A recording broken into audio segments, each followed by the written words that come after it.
Hello, this is Terry Cole from Street Youth Ministry. We serve homeless young adults. Think of them as college age. We serve mainly in Austin and San Marcos, but really we have clients all over the country through our virtual services. I want to share three things about activities that build trust.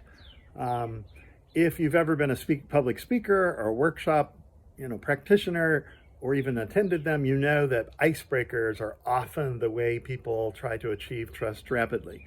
And that's just an activity. And those are great. And you can search the web and find thousands, if not millions, of ideas. But I've learned three things about them when it comes to dealing with traumatized people.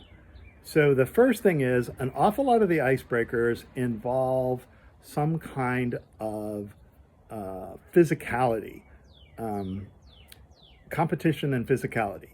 And those are really not appropriate for homeless young adults, at least, because they lead to too much seriousness. If someone gets elbowed, like in a basketball game, the trauma comes out and you have seriously hurt feelings, if not escalation.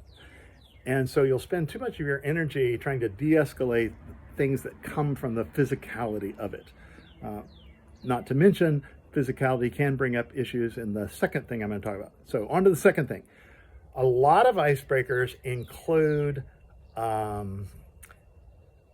innuendo or touch, and those are fine with college age people. I'm sure an awful, all kinds of things you could do with a balloon or a ball, passing it between your legs, or passing it without touching it with your hands. All kinds of things can be done, but they end up involving too much touch, and for traumatized people, that's just not appropriate.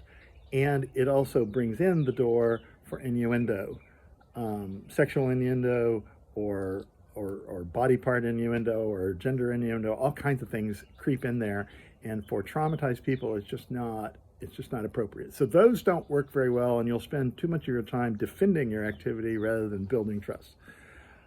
So those are two don'ts. Let's move on to the third thing, which is a do. At least when dealing with groups that include young people who have been traumatized or in some state of recovery from trauma, I have learned to never underestimate the value of reaching backwards in time for some activity that they might have all shared as, say, sixth graders, and do that.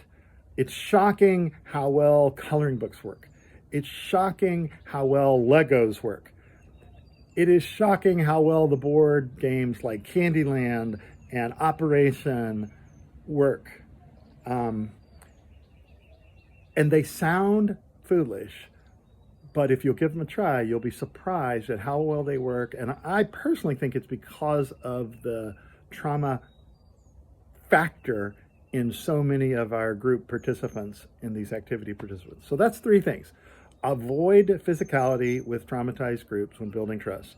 Avoid touch and innuendo in the activity. And finally, do prefer things that seem at first a little too childish. You'll be shocked at how well they work. That's three things. Thanks for listening.